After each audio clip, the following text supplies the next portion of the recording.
کیا یہ لکھنے سے یا حکومت کا جو دعویٰ ہے کہ ہم نے اسٹیٹ بینک سے 1 روپیہ قرضہ نہیں لیا، تو کیا اس سے حکومت کے قرضوں پہ پابندی لگ گئی؟ نہیں، حکومت کو یہ کہا گیا ہے کہ آپ اسٹیٹ بینک سے سستا قرضہ تو نہیں لے سکتے، اب آپ نے جتنا قرضہ لینا ہے وہ کمرشل بینکوں سے لینا ہے، اور کمرشل بینکوں لاہور سے میں مسلم مہنگا لیگ قرضہ نون لینا کے رہنما احسن اقبال پریس کانفرنس کر رہے تھے۔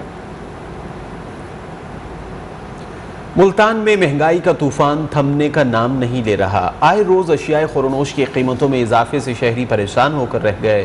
مہنگائی کے باعث شہریوں کو مشکلات کا سامنا ہے۔ شہریوں کو کیا مشکلات ہیں، آئیے ان کی زبانیں سنتے ہیں حیدر عباس کی اس رپورٹ میں۔ ملتان میں بڑھتی ہوئی مہنگائی کی وجہ سے شہری پریشان ہیں۔ اشیاء خورد و نوش کی آئے روز قیمتوں میں اضافے پر ملتان کے شہریوں کا کیا کہنا ہے، آئیے ہم آپ کو ان سے ملواتے ہیں۔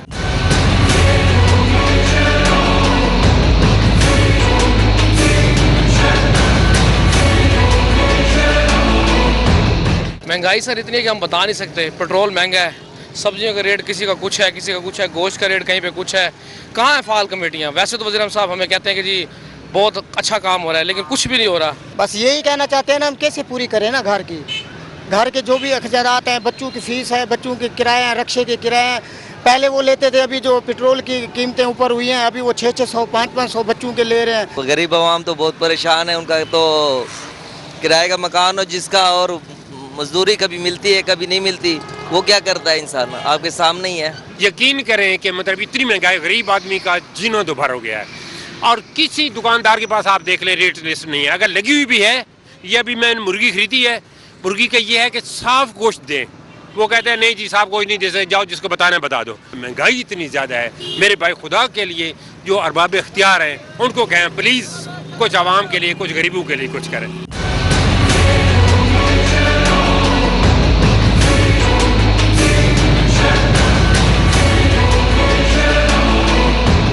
بڑھتی ہوئی مہنگائی سے ہر طبقہ پریشان ہے۔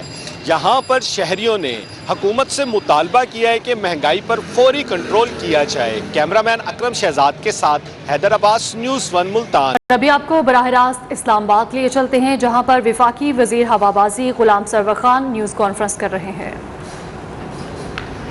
بلاول صاحب 27 یا 28 فروری کی ڈیٹ دیتے ہیں بہت سارے معاملات پہ۔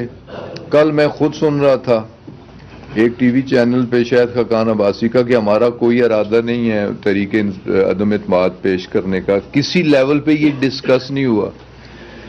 پھر یہ تاثر دیا جا رہا ہے، کہیں یہ تاثر دیا جا رہا ہے جی کہ ڈیل ہو رہی ہے، یہ بڑا تاثر، بڑا پروپیگنڈا عوام الناس میں، یہ بڑا زہر گولا گیا۔ آئی ایس پی آر کو پھر آنا پڑا، صورتحال کو کلیئر کرنا پڑا کہ ہماری کسی کے ساتھ کوئی ڈیل نہیں ہو رہی۔ یہ بڑا بلند و بانگ دعوے، جی میاں صاحب آ رہے ہیں، بڑا ان کا بھائی میں تو پہلے بھی کہتا آ رہا ہوں کہ میاں صاحب آئیں گے سیدھی جیل جائیں گے۔ ایک سزا یافتہ شخص جسے سپریم کورٹ آف پاکستان کے لارجر بینچ نے 7 سالہ قید با مشقت سنائی، اس کا استقبال ہوگا۔ یہ کیسا ملک ہے، یہ کیسا معاشرہ کہ ایک کرمینل کا، ایک چور کا، ایک ڈاکو کا، ایک بددیانت کا، ایک بد کردار کا استقبال ہوگا، ایک ایبسکونڈر کا استقبال ہوگا۔ بھائی ایبسکونڈر ہے، آئے گا تو سیدھا جیل جائے گا، آئے اسے آنا چاہیے۔ وہ جیلی میڈیکل لیگل لے کے، میڈیکل رپورٹ لے کے 4 ہفتوں کی کمٹمنٹ کر کے ولایت گیا ہے، اب 4 ہفتے تو کیا کئی مہینے گزر چکے ہیں۔ اب تو برطانوی حکومت بھی اسے پناہ دینے کے لیے تیار ہے۔ اب حکومت نے بھی یہ فیصلہ کیا ہے کہ ہائی کورٹ کو رجوع کیا جائے، اسے واپس لایا جائے، اور واپس لا کے اسے جیل کی اسی چکی میں بند کیا جائے جہاں سے نکال کے اسے باہر بھیجا گیا تھا۔ وہ ٹھیک ٹھاک ہے، ہٹا کٹا ہے۔ تو یہ ساری چیزیں کہنے کے لیے کہ یہ ساری چیزیں ملک میں ایک بے یقینی کی کیفیت پیدا کرتی ہیں، اور بے یقینی معاشروں کے لیے، ملکوں کے لیے زہر قاتل ثابت ہوتی ہے۔ تو بے یقینی کی فضا سے نکالنے کے لیے یہ جو حقائق ہیں مجھے یہ آپ کے سامنے رکھنے تھے کہ میاں صاحب سزا یافتہ ہیں، میاں صاحب کے ساتھ کوئی ڈیل کرنے کے لیے تیار نہیں، میاں صاحب کو آنا چاہیے، ضرور آنا چاہیے، اس ملک کے ساتھ جو کچھ انہوں نے کیا ہے انہیں آنا بھی چاہیے اور جیل جانا بھی چاہیے، کیونکہ سپریم کورٹ آف پاکستان نے انہیں 7 سال قید با مشقت دی ہے۔ ہاں ان کی جماعت یا اپوزیشن عدم اعتماد کی تحریک لاتی ہے، انہیں ضرور لانی چاہیے، لیکن یہ جو ایک تاثر بے یقینی کا پیدا کرنا، اس سے اجتناب کرنا چاہیے۔ میاں نواز شریف جب بھی آئیں گے جیل جائیں گے، وفاقی وزیر غلام سرور خان راولپنڈی میں پریس کانفرنس کر رہے تھے۔ سندھ کے بلدیاتی ترمیمی بل کے کراچی میں سندھ اسمبلی کے باہر جماعت اسلامی کا دھرنا 16ویں روز میں داخل ہو چکا ہے۔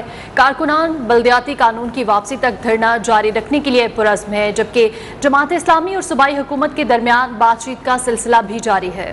ذرائع کا کہنا ہے کہ جماعت اسلامی کے بیشتر مطالبات تسلیم کر لیے گئے ہیں۔ مزید پیش رفت کے لیے مذاکرات کا دوسرا دور آج ہوگا۔ آج شام دھرنے میں مختلف ایسوسییشنز کے نمائندے اور سماجی رہنما شرکت کریں گے، جبکہ جماعت اسلامی ضلع شرقی کے تحت آج 6 اہم شاہراہوں پر دھرنے دیے جائیں گے۔ دھرنوں کے بعد تمام شرکاء قافلوں کی صورت میں سندھ اسمبلی کے باہر دھرنے میں شرکت کریں گے۔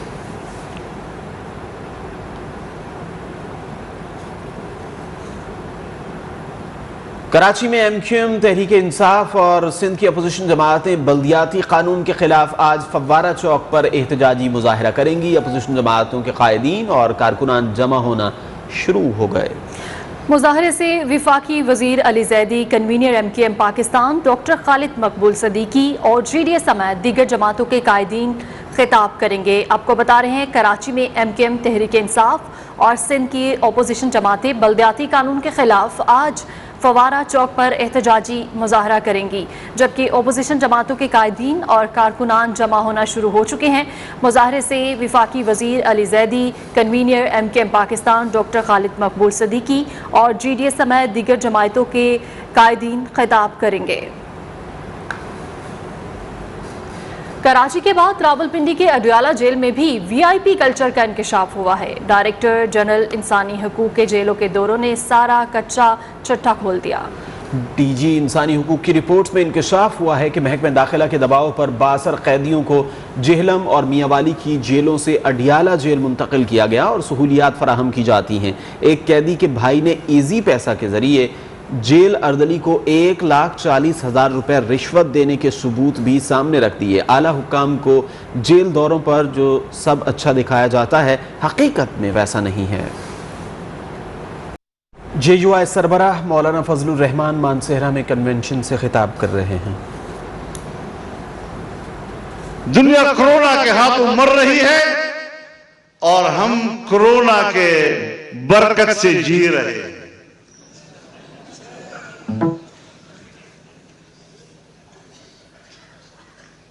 اور اس مد میں جو پاکستان کو مدد ملی ہے اسی پہ گزارا چل رہا ہے اور حساب کتاب کوئی نہیں۔ حساب و احتساب سے بالاتر حکمران ہمارے پڑوس میں ہندوستان ہے، جس کا سالانہ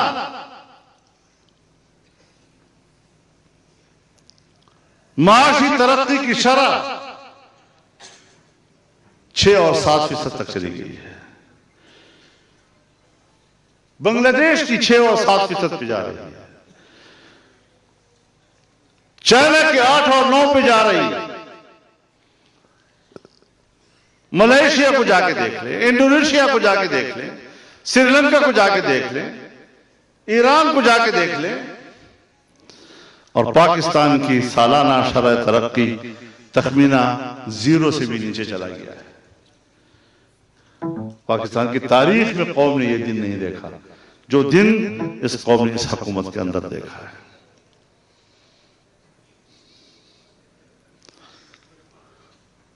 ہم کہتے ہیں چائنا ہمارا دوست، ایسا دوست کہ جس کی دوستی ہمالیہ سے بلند، جس کی دوستی سمندر سے گہری، جس کی دوستی شہد سے میٹھی، جس کی دوستی لوہے سے مضبوط، 70 سال تک ہم یہ درس قوم کو دیتے رہے، نئی نسلوں کو دیتے رہے۔ آج جب چائنا کے اور پاکستان کی دوستی اقتصادی دوستی میں تبدیل ہوئی اور سی پیک کا منصوبہ پاکستان میں آیا، 70 ارب ڈالر کی انویسٹمنٹ اس نے پاکستان میں کرنا چاہیے، یہاں سے ابتدا کیا ہے اس نے۔ 35 ارب ڈالر صرف بجلی کی پیداوار بڑھانے کی مد میں اس نے لگائے۔ یہ ہے ہماری اقتصادی پالیسی کہ ایک ایسے دوست اور اس دوست کی اتنی بڑی انویسٹمنٹ، اتنی بڑی سرمایہ کاری، آج ہم نے اس کو خاک میں ملا دیا اور ہمارا جعلی وزیر اعظم جاتا ہے، یہ تو فلسفے بگھارتا ہے نا، جب کوئی بونگی مارتا ہے کہتے ہیں میرا فلسفہ، میرا ویژن۔ اب کیا کریں اس کو؟ وہاں جا کر کہتا ہے پاکستان میگا پروجیکٹس کا متحمل نہیں ہے، ہم تو میڈیم لیول اور مائکرو لیول کا کاروبار کرنا چاہتے ہیں۔ اب مجھ جیسا کہ معیشت سے نابلد بھی اتنا تو جانتا ہے کہ مائکرو لیول کی کاروبار یہ فرد کا فرد کے درمیان معاملہ ہے۔ ایک آدمی کہتا ہے میں مرغی بیچتا ہوں، دوسرا کہتا ہے ہاں یہ پیسے لے لیں آپ اس کے۔ انڈا بیچتا ہے، انڈا خریدتا ہے، کٹا بیچتا ہے، کٹا خریدتا ہے، ایک پلاٹ بیچتا ہے، پلاٹ خریدتا ہے، گھر بیچتا ہے، گھر خرید لیتا ہے۔ پبلک ٹو پبلک آپس میں معاملات ہوتے ہیں۔ اس کا بین الاقوامی کاروبار سے کیا تعلق ہے؟ میڈیم لیول کا پبلک اور ریاست کے درمیان کہ کاروبار کے ایک ایسے لیول پر آپ جاتے ہیں جہاں آپ ایک یونٹ بناتے ہیں، آپ بینک سے قرضہ لیتے ہیں، اس کے لیے اسٹیٹ آپ کو قرضہ مہیا کرتا ہے۔ لیکن میگا پروجیکٹس کے لیے تو جو ہمارے ملٹی نیشنل کمپنیاں ہوتی ہیں، بین الاقوامی کمپنیاں آتی ہیں، وہ انویسٹ کرتی ہیں، اور اس سے تو نہ امریکہ بے نیاز ہے، نہ یورپ بے نیاز ہے، نہ چین بے نیاز ہے، کوئی بے نیاز نہیں ہے اس سے۔ اب ایک رواں جس کو آن گوئنگ پروجیکٹ کہتے ہیں، کبھی کسی حکومت میں یہ جرت نہیں ہوئی کہ ایک چھوٹی سی اسکیم جو پچھلی حکومت نے اس کے لیے پیسے جاری کیے ہوں اور اس پر کام شروع ہو اور اگلی حکومت اس کو روک سکے۔ یہاں پر ہم نے بین الاقوامی سرمایہ کاری کا راستہ روکا ہے۔ اس سے بڑا جرم بھی کسی حکومت کا اور ہو سکتا ہے۔ میں اس کو نااہلی سے تعبیر نہیں کرتا، میں اس کو قومی جرم کی حیثیت دیتا ہوں، جسے ملک کی معیشت کا بیڑا غرق کر دیا ہے۔ لوگوں کو نہ کھلا سکتے ہو، نہ پلا سکتے ہو، اور لوگ ہیں کہ بھوک کے مارے وہ خودکشیاں کر رہے ہیں اور اپنے بچوں کو ذبح کر دیتے ہیں، بچوں کو دریا برد کر دیتے ہیں اور کہتے ہیں ہم سے ان کی بھوک نہیں دیکھی جاتی۔ عام آدمی کی قوت خرید جواب دے چکی ہے۔ تو ظاہر ہے کہ ہر 6 مہینے 8 مہینے کے بعد ایک بڑا بول بولنا ہوتا ہے ان کو، قوم کہے ہاں کچھ شاید ہو رہا ہے، کچھ امید لگ جیسے آدمی کو لگ جائے۔ بابا ان باتوں سے اب کچھ نہیں ہوگا، اب ہم تجھے پہچان چکے ہیں، تیری اہلیت کو پہچان چکے ہیں۔ پہلے تو ناجائز حکمران تھا، اب تو نالائق حکمران۔